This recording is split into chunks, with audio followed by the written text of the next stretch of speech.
əziz müəllimlər, hər vaxtınız xeyir olsun. Mən FES Akademinin kurikulum üzrə mentor müəllimi Bəxtiyarlı Pərvanə. Bilirsiniz ki, hər bazar günləri mentorların ödənişsiz dərsləri paylaşılır. Bir canlı dərs, bir planşet arxasından dərs, bir də belə görüntülü dərsləri paylaşaraq fərqli şəkildə sizlərə təqdim edirik. Bugün sizlərə MİQ sertifikasiya tipli sınağımızın izahına baxacağıq. 10 sual yığmışam. 10 sual sizin həm MİQ-də, həm sertifikasiyada qarşınıza çıxa bilər. Ona görə də bu suallara, bu izaha diqqətlə dinləyin. Gəlin başlayaq. Deməli, birinci sualımızda deyir ki, uyğunlaşdırın. Gəlin baxaq görək, uyğunlaşdırın deyəndə nəyi nəzərdə tutur? Biz nəyi uyğunlaşdırmalıyıq? Faktoloji bilik, konseptual bilik, prosedural bilik. Coğrafi informasiyaları təqdim olunma üsullarına görə qruplaşdırır. Biz demişdik ki, ümumiyyətlə yəni biliyin 4 növü var, 4 kateqoriyaya bölünür. Deməli, deklarativ bilik, konseptual bilik, prosedural bilik, metakognitiv bilik. Ümumilikdə hər birinin də özünə aid açar sözləri var.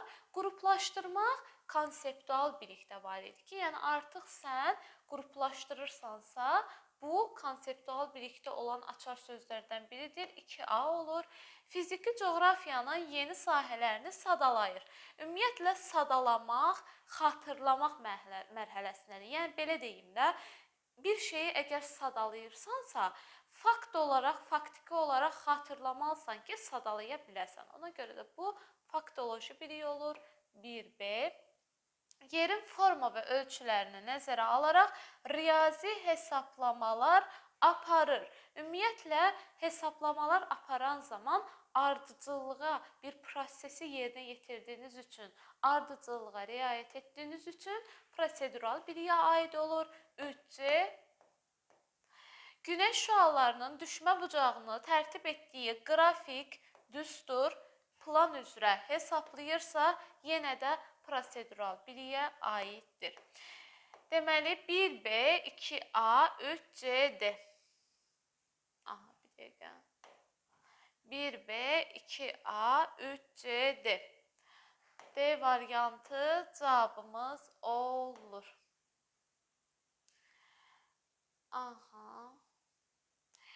Müəllimlər, ikinci suala keçməmişdən öncə dərslərimiz haqqında sizlərə məlumat vermək istəyirəm. Bizim tam sıfırdan qruplar yoxdur, amma sürətli təkrar qruplarına və sınaq qruplarına qoşulmaq istəyirsinizsə 055 527 25 99 nömrəsi ilə əlaqə saxlaya bilərsiniz. Tam sıfırdan qruplar da var digər kurikulum və digər təlimçilər tərəfindən. Onlar haqqında da məlumat əldə etmək istəyirsinizsə, yenə də 055 527 25 99 nömrəsi ilə əlaqə saxlayıb məlumat ala bilərsiniz. Gəlin ikinci sualımıza baxaq. İkinci sualımızda görək nə deyir. İkinci sualımızda maraqlı sualdır. Şagird anlayır ki, o əzmkar olsa, üzləşdiyi hər problemdə ümidsizliyə qapılmasa, qarşısına qoyduğu bütün məqsədlərə nail ola biləcəkdir. Elə bu, biraz sizə motivasiya olsun ki, ümumiyyətlə, hər hansısa bir yola çıxdığınız zaman o yoldan heç bir zaman əl çəkməyin. Ümidsizliyə qapılsanız belə, hər zaman öz yolunuzda tam məqsədə doğru addımlamağı bacarın. Demək ki, ümumiyyətlə, hər biriniz də belə düşünürsünüzsə, demək ki, sizdə bir açıq düşüncə var. Yəni, bir var qapalı düşüncə, bir var açıq düşüncə. Yəni, mən əgər çıxdığım yolda çətinliklərdən qorxmuramsa, qarşıma hansı əngəl çıxırsa, əzmkaramsa, üzləşdiyim hər problemə, ümidsizliyə qapılmıramsa, demək ki, məndə bir açıq düşüncə var. Yəni, mən açıq düşüncəyə malik insanam. 2E olur. Gəlin keçək üçüncü sualımıza.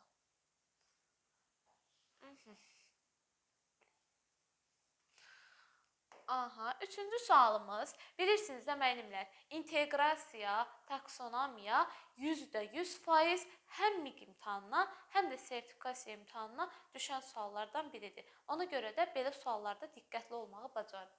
Nigar müəllim kimya dərsində bürünc, dəmir və onun birləşmələri mövzusunu tədris edir. Mövzu haqqında məlumat verməmişdən öncə şagirdlərə dəmir və bürüncün kəşfi ilə qədim insanların əmək alətlərinin təkmilləşdirilməsi haqqında məlumat verir. Ümumiyyətlə, burada görürsünüz də bir fənnin daxilində nəsə baş vermir deyə biz fənn daxili inteqrasiyanı götürə bilmərik. Ona görə də A, B variantları getdi və ümumiyyətlə dərs prosesində mən sadəcə şagirdlərə kimya dərsində mövzumu keçib insanların baxın kəşfi, dəmir və bürüncün kəşfi ilə qədim insanların əməki. Demək ki, mən kimya fənni ilə tarix fənnini əlaqələndirdim deyə sadəcə burada fənlər arası inteqrasiya var.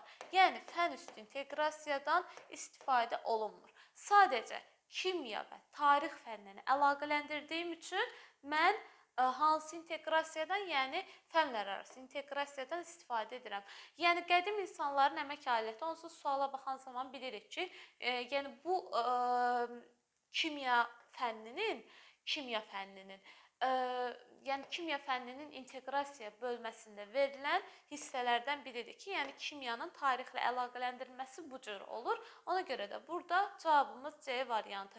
Ümumiyyətlə müəllimlər, onu bildirim ki, imtahanda da belə suallar düşən zaman ilk öncə gedib tez, məsələn, mən burada bir həyatla əlaqələndirmə gördüm və ya hansısa bir fən gördüm, tez gedib cavabı götürməyin. İlk öncə təhlil edin sualı ki, məsələn, burada hansı fən var və ya burada həyatla bir əlaqə varmı və ya bir məzmun xətti aşağı siniflə əlaqələndirmə varmı?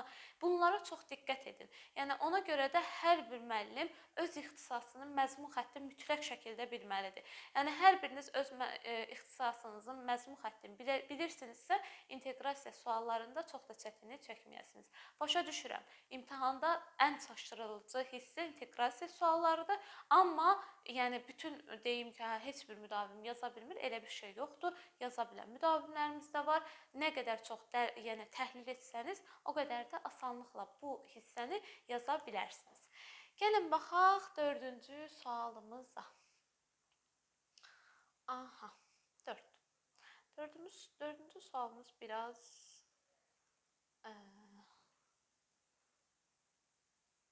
gəlin baxaq belə. Görək nə istəyir. Verilənlər arasında hansı iş üsulu yoxdur? Ümumiyyətlə, müəllimlər, iş üsulu da imtahana düşən bir mövzudur ki, yəni bir sual belə olsa imtahana düşür. Həm də yəni iş üsulu düşəndə ya bu formada düşəcək sizə, ya da ki, məsələn, hansı iş üsulunu verəcək, neçə iş üsuluna aid fikir var və ya neçəsi doğrudur, uyğunluğu müəyyən edin, ya da ki, bu formada iş üsulu düşəndə, yəni bu formada sual düşəcək. Gedib, məsələn, tutaq ki, verməz ki, klaster nədir? Bu formada düşməz. Düşsə, yəni bu formada düşər. Ona görə də belə suallarda diqqətli olun. Lakin digər dərslərdə əşya, hadisə, məsələ, anlayışları müqayisə etmək və onların oxşar və fərqli cəhətlərini müəyyənləşdirmək. Oxşar və fərqli deyən kimi, müqayisə deyən kimi ağlımıza nə gəlir? Venn diaqramı müəllimlər, Venn diaqramı.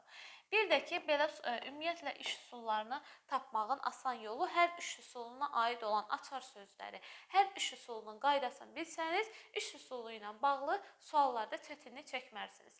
Problem müəyyənləşdirilir, beyin həmləsi ilə mümkün olan həll yolları, ideyalar müəyyənləşdirilir, həll yollarının müsbət və mənfi tərəfləri müzakirə olunur və seçim daralaraq 3 həll yolu saxlanılır.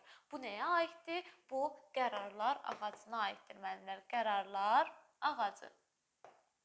Ki, qərarlar ağacının ağacı. Aha.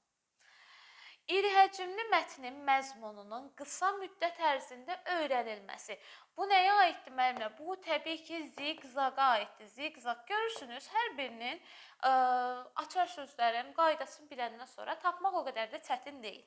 Birgə öyrənməni və yoldaş qiymətləndirməsini təmin edən iş üsullarından biridir. Sinifdəki bütün şagirdlərdəki aktiv saxlaya və cəlb etməyə kömək edə bilər. Bu, karuselə aiddir. Karusel. Deməli, gəlin görək cavablarda hansı yoxdur?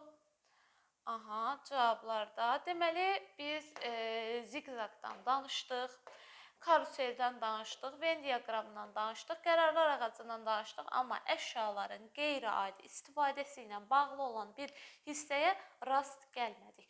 Ona görə də cavabımız E variantı olacaq. Baxaq 4-cü suala. Aha, 4-cü sualımız. Aha, bu 5-ci suala baxaq. 5-ci sualımız da qiymətləndirmə ilə bağlı sualdır.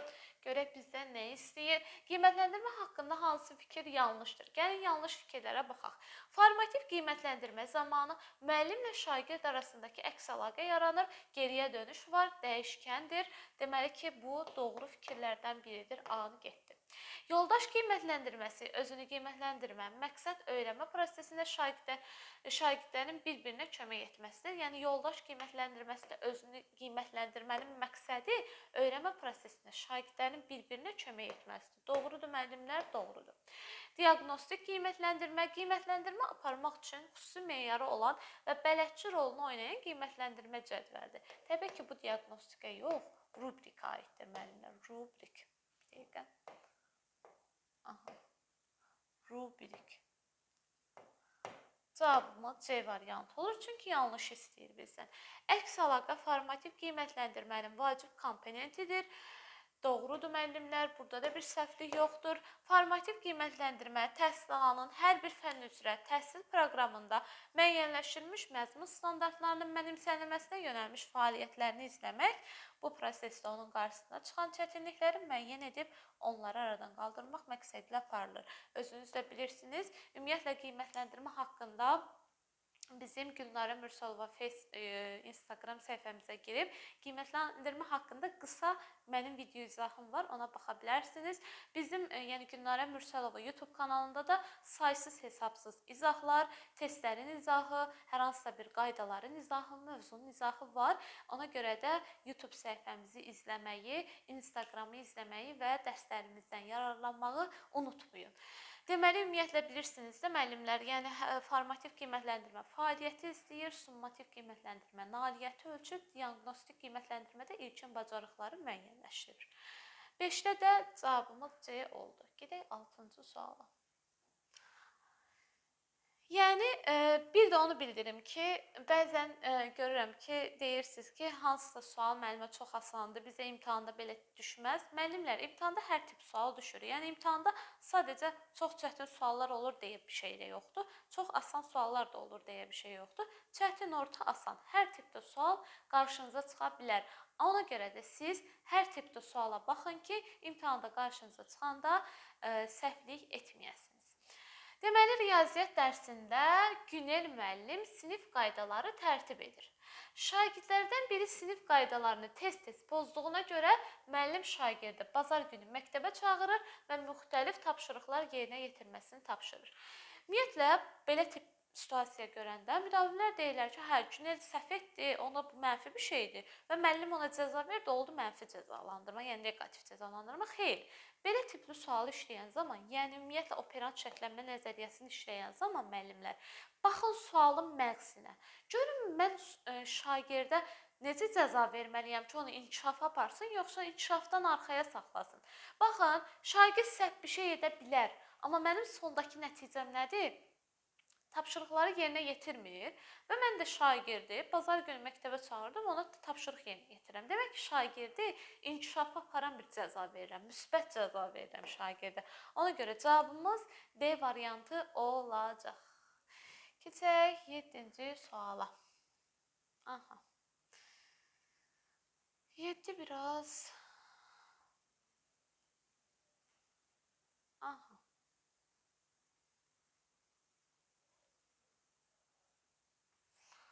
Görək 7-ci sualımız nədir? Məryəm müəllim biologiya dərsində bitkilərdə fotosintez prosesi mövzusunu tədris edir. Daha sonra Məryəm müəllim sinifdə şagirdlərlə birlikdə öyrənmə fəaliyyəti təşkil edir. Şagirdlər araşdırmalar aparırlar və Məryəm müəllim proses zamanı şagirdlərin çətinliklərini və uğursuzluqlarını müzakirə edir. Müəllim fəaliyyəti haqqında deyilənlərdən hansı doğrudur? Məryəm müəllim şagirdlərdə öyrənmək üçün müzakirənin əhəmiyyətini nümayiş etdirmək istəsə də, amma onları inkişaf etdirmək üçün bir tədbir görmür. Niyə tədbir görmür ki? Yəni, bu yanlışdır. Elə baxın, müəllim elə şagirdlərin çətinliklərini, uğursuzluqlarını müzakirə etməklə onlarda nəyisə formalaşdırır da, ona görə bu yanlış. Məryəm müəllim şagirdlərdə hər işdə yaradıcı yanaşmanın nə qədər vacib olduğunu nümayiş etdirir. Bununla bağlı, yəni ümumiyyətlə hər zaman situasiyaya baxan zaman, hə müəllimə bu situasiya düzdür, götürə bilərəm. Düz ola bilər, amma sənin situasiyana uyğun olmalıdır. Yəni bu fikir düz ola bilər, mənim situasiyama uyğun deyil. Ona görə də mən onu götürə bilmərəm. Məryəm müəllim şagirdlərə göstərmək istəyir ki, insan başqaları ilə daimi rəqabətə girməli, onlardan daimi öyrənməlidir. Yanlışdır. Ümumiyyətlə insanlarla rəqabətə girmək, belə rəqabətə girmək olar ki, sağlam rəqabət. Yəni insanlarla sağlam rəqabət apara bilirsənsə, düzgün yollasan, amma daima rəqabətə girmək düzgün deyil. Məryəm müəllim şagirdlər üçün rol model olmaq istəyir ki, şagirdlər öyrənməyə açıq olsunlar və proses zamanı şagirdlərlə müzakirə aparmağı, onların çətinliklərini həll etmələrinə kömək edir. Müəllimlər elə baxın, doğru variantım D variantıdır. Ümumiyyətlə həm özlüyündə doğrudur, həm də mənim situasiyama uyğundur. Ona görə cavabımız D olur. Məryəm müəllim şagirdlərdə inkişafı açıq düşüncə tərzi ilə yanaşı qapalı düşüncə tərzində formalaşdırır. Bura kimi düzdür, amma bu yanlışdır. Qapalı düşüncəni formalaşdırmır, əksinə açıq düşüncəni formalaşdırır. Ona görə də cavabımız D variantı olur. Onu bildirin müəllimlər, videonu izləyən zaman bəyənməyi, gözəl yorumlarınızı yazmağı unutmayın. Yəni hər biriniz bəyənən zaman inanın ki, başqalarına qarşı savab işləmiş olursunuz. Bilirəm, hər biriniz nə qədər də olmasa rəqabət içərisindəsiniz, amma çalışın, sağlam rəqabət aparın. Nə qədər videonu çox bəyənsəniz, o qədər də digər, yəni ödənişsiz şəkildə hazırlaşan müdavimlərin qarşısına çıxacaq və onlar üçün də yararlı olacaq. Deməli, gəlin baxaq 8-ci suala. Görək 8-də nə deyir? Aha, 8-ci sualda maraqlı suallardan biridir. 8-ci sual həm miqlərə, həm sertifikasiyalara, həm də sizlərin müsahibə mərhələsində sizə lazım olan mövzulardan biridir. Ümumiyyətlə, kurikulumu hər biriniz daha yaxşı şəkildə öyrənin ki, inanın ki, müsahibə mərhələsində kurikulum sizlərin əlindən tutacaq. Yəni, kurikulumu nə qədər yaxşı bilsəniz, müsahibə mərhələsindən də o qədər uğurla keçə bilərsiniz. Yəni, planlama mövzusu da həm müsahibədə də önəmli daşıyan mövzulardan biridir ki, yəni artıq müəllimliyə qədəm qoyursunuz və hər bir müəllimin də özünə aid bir planlaması olmalıdır. Gəlin baxaq görək nə deyir. Planlama haqqında uyğunsuzluğu deyir. Cədvəldə, hələ də cədvəldə çətinlik çəkən müdavimlərimiz var. Ümumiyyətlə müəllimlər, həmişə deyirəm ki, cədvəl suallarını işləyən zaman, yəni imtahanda da inanın ki, cədvəldən, hətta 2024 imtahanda demək olar 70% cədvəldən ibarət idi. Yəni cədvəl suallarını ona görə də daha yaxşı öyrənin. O qədər də çətin deyil. Əsas odur məntiqin tutasınız. Çalışın yanınızda vərəq olsun ki, artıq özünüz üçün o cədvəli çəkib dediyimiz qaydaları yadınıza salıb, orada özünüz üçün qeyd edin ki, artıq sualı monitor qarşısına görən zaman çaşmayasınız. Baxın, uyğunluğu istəyəndə doğrudan doğrunu, yanlışdan yanlışı götürürəm. Uyğunluğu istəyəndə. Yəni doğrunun altından doğru fikirlər götürəcəm, yanlışın altından da yanlış fikirlər götürəcəm. Uyğunluq deyəndə. Baxın, uyğunluq. Yəni doğru fikirləri istəsə, bu doğrunun altında hansı fikir doğrudursa onu götürəcəm. Amma yanlışın altında da hansı fikir yanlışsa mən yanlışları götürəcəm. Amma burada məndən uyğunsuzluq istəyir. Demək ki, mən tərsini işləyəcəm indi. Doğrudan yanlışı, yanlışdan doğrunu. Yəni doğrunun altında hansı fikir yanlışdırsa onu götürəcəm. Yanlışın altında hansı fikir doğrudursa onu götürəcəm. Öyrənmə fəaliyyətləri, yəni iş üsulları, iş formalarını dərsin məqsədinə uyğun seçmək, veriləcək tapşırıqları, sualları əvvəlcədən dəqiq hazırlamaq lazımdır. Doğrudur müəllimlər. Ümumiyyətlə planlamada, geriyə planlamada 3 əsas hissə var. Təlim nəticəsi, qiymətləndirmə, öyrənmə fəaliyyəti. Yəni qiymətləndirmə ilə öyrənmə fəaliyyəti təlim nəticəsindən asılıdır. Təlim nəticəsi nədir? Ümumiyyətlə fən kurikulumlarında öyrənmisiniz. 1-45 dəqiqədə, yəni dərsin təlim nəticəsi var da ki, 45 dəqiqədə mən şagirdə nə öyrədəcəm və ya şagird nə öyrənəcək? Öyrənmə fəaliyyətində hansı, məsələn, dərsin içərisində iş üsullarından da istifadə edirəm, iş formalarından da istifadə edirəm. Yəni bunlardan hansından istifadə edəcəm? Ən sonunda da qiymətləndirmədə də şagird nailiyyətlərinin qiymətləndirilməsidir. Doğrudur, amma götürmürəm. Mənə doğrudan yanlış fikir lazımdır. İllik və gündəlik planın formatı təhsil müəssisəsindən asılı olaraq dəyişə bilər. Yəni hər məktəb özü üçün planlaşmanın formatını müəyyənləşdirə bilər. Bəzən müdavimlər bunu səhv götürürlər, amma müəllimlər doğru fikirdir. Ümumilikdə illik və gündəlik planlama hər məktəbdə eyni deyil. Məktəbdən məktəbə formatına görə dəyişə bilər. Ona görə də bu doğru fikirdir, götürmürəm. Nəticədən planlama müvafiq ardıcıllıqla nəticələrin əvvəlcədən müəyyən edilməsi, o nəticələrə çatmaq üçün qiymətləndirmə üsul və vasitələrin hazırlaması, həmin nəticələrə çatmağa xidmət edən fəaliyyətlərin seçilməsidir. Yəni təlim nəticəsi, qiymətləndirmə, öyrənmə fəaliyyəti.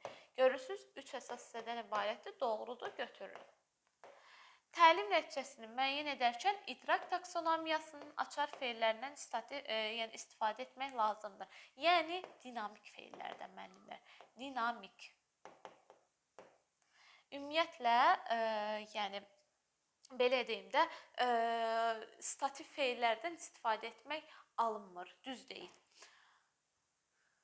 Ona görə bu da doğrudur. Mən də bunu götürdüm. 3-4 A variantı cavabımız olur. 9-a baxaq. Görək 9-da bizdən nə istəyir? Aha. 9-da imtahana düşən suallardan biridir. Taksonomiya. Çox müdavimin yaralı yeridir, amma inanın ki, ən maraqlı, ən rahat mövzulardan biridir. Sadəcə daha dərin şəkildə öyrənsəniz sizin üçün o qədər də çətin olmayacaq. Və taksonomiyanın ən maraqlı, ən rahat hissəsi psixomotor sahədir. Yəni biraz düzdür. Yəni bildirirəm, idrak onlara nisbətən çətin ola bilər, amma belə deyim də, yəni işləməyi mümkünsüz deyil, mümkündür. Yəni daha yaxşı şəkildə, daha çox şəkildə işləsəniz, işləyə bilərsiniz. Əsmər müəllimə texnologiya dərsinə şagirdlərə verilən oyuncaqları yığmağı tapşırır. Tərlan qutudan çıxan təlimata əsasən oyuncağı quraşdırır, Lego oyuncağını. Biz demişdik ki, ümumiyyətlə psixomotor sahənin 5 mərhələsi var. İmitasiya, manipulyasiya, artikulyasiya, dəqiqlik, bir də təbiiləşmə mərhələsi. Hər birinin də özünün açar sözləri var. Biz demişdik ki, yazılı və şifahi təlimat, yəni canlı bir nəsə yoxdursa, canlı video, canlı izləmə, vizual bir izləmə yoxdursa, mən əsasən yazılı şəkildə və ya şifahi deyilişlə nə isə edirəmsə, o manipulyasiya mərhələsinə aiddir. B variantı cavabımız olur. Baxaq son sualımıza. Görək, son sualımız da maraqlı suallardan biridir. Çox maraqlı sualdır, diqqət tələb edən sualdır. Ona görə də belə suallarda diqqətli olun və nəzəriyyələrlə də bağlı sual imtahana düşür. Bəzən deyərsiniz ki, hə, nəzəriyyələrlə bağlı adı yox idi, hansısa bir nəzəriyyənin adı verilməmişdi. Müəllimlər situasiyanın içərisində, inan ki, elə situasiya verir ki, orada nəzəriyyəyə rast gəlinir. Şagird dostunun oğurluq etdiyini bilir və ondan inciyir. Bu zaman müəllim verdiyi suallarla onun hansı hissləri keçirdiyini müəyyənləşdirməyə çalışır. Verilən cavablardan aydın olur ki, şagird məyusdur və oğru ilə dostluq etsə, digərlərinin gözündə pis şagird kimi görünəcəyini düşünür. Verilmiş nümunədə emosional intellektin hansı komponentini və mənəvi inkişaf nəzəriyyəsinin hansı mərhələsini görmək olar. Demək, baxın, mən dostumun oğurluq etdiyini bilirəm və ondan inciyirəm. Bu zaman müəllim də mənə suallar verir, deyir ki, yəni onun hansı hisslər keçirdiyini, yəni sən nə hiss edirsən, özünü dərk etməlisən ki, onun nə hisslər keçirdiyini anlaya biləsən. Ona görə özünü dərk olur. Empatiya olmaz. Bəzən deyirsiniz ki, empatiya. Ümumiyyətlə, baxın, yaxşı, empatiya oldu, amma sosial müqaviləli bir şey yoxdur. Ona görə hər iki tərəfi də müəyyənləşdirin. Yəni, özündəkdə də var da, sən nə hiss edirsən, özünü dərk etməlisən ki, artıq öz hisslərini anlaya biləsən. Bir də ki, şagird məyusdur ki, oğru ilə dostluq etsə, digərlərinin gözündə pis şagird kimi görünəcəyini düşünür. Yəni, belə deyim də, başqalarına cəmiyyət nə deyirsə odur. Biz Kolbergin nəzəriyyəsində görmüşdük, yəni konvensional səviyyədə qəbul olma və səlahiyyət və sosial nizamı qorumada. Yəni cəmiyyətin mövqeyindən çıxış edirlər. Öz mövqelərindən yox, cəmiyyət. Yəni qəbul olma nədir? Özü üçün nə isə düşünmür. Hə, bunu etsəm cəmiyyət nə düşünər? Bu fikirdədir. Ona görə də bu qəbul olma mərhələsi olur, bir də özünü dərk mərhələsi. E variantı cavabımız olur. Belə əziz müdavimlərimiz, izahım bu qədər. Gələn izahlarda görüşərik. Hələlik.